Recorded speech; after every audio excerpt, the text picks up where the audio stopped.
টার্গেটটা অনেক বড়, তবে মডার্ন টি-20-র হিসেবে 228 খুব বেশি নয়। কিন্তু দলটা যেহেতু বাংলাদেশের, তাই এটার রীতিমতো হিমালয় জয় করার শামিল। কিন্তু পাওয়ার প্লে দেখলে পিলে চমকে যাবে যে কারোরই। হচ্ছেটা কি? 228 রানের টার্গেটে ব্যাট করতে নেমে প্রথম ওভারেই নেই নাইম শেখ। ঘরোয়া আর আন্তর্জাতিক ক্রিকেটের পার্থক্যটা যে কত বড়, বিজয়ের পর নাইম শেখ তা বুঝিয়ে চলেছেন প্রতি ম্যাচে। তবে উইকেট হারালেও একেবারেই হাল ছাড়েননি জিসান আলম এবং সাইফ হাসান। উল্টো পাল্টা আক্রমণ করেন তারা পাকিস্তান শাহিনসকে।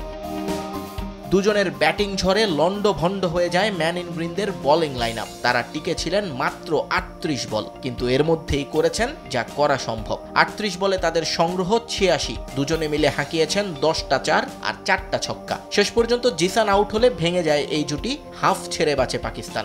17 বলে 33 রান করেন জিসান।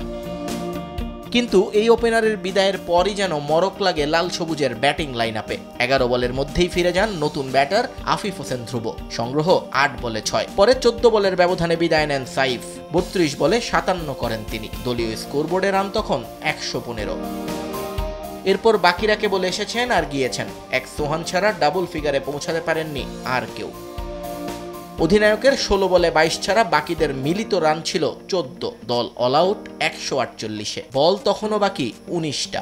সিনিয়র দলের মতোই ব্যাটিং ব্যর্থতায় হারের লজ্জায় মাঠ ছাড়ে বাংলাদেশ এ দল।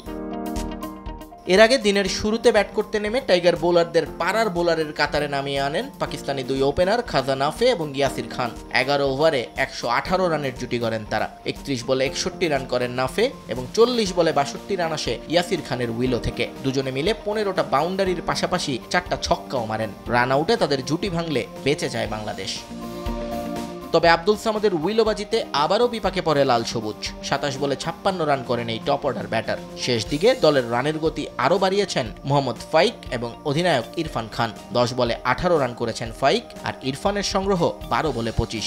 দলের রান দাঁড়ায় 227, যার অতিক্রম করতে পারেনি বাংলাদেশ এ। নিয়ন মোহাইমিন, সময় সংবাদ।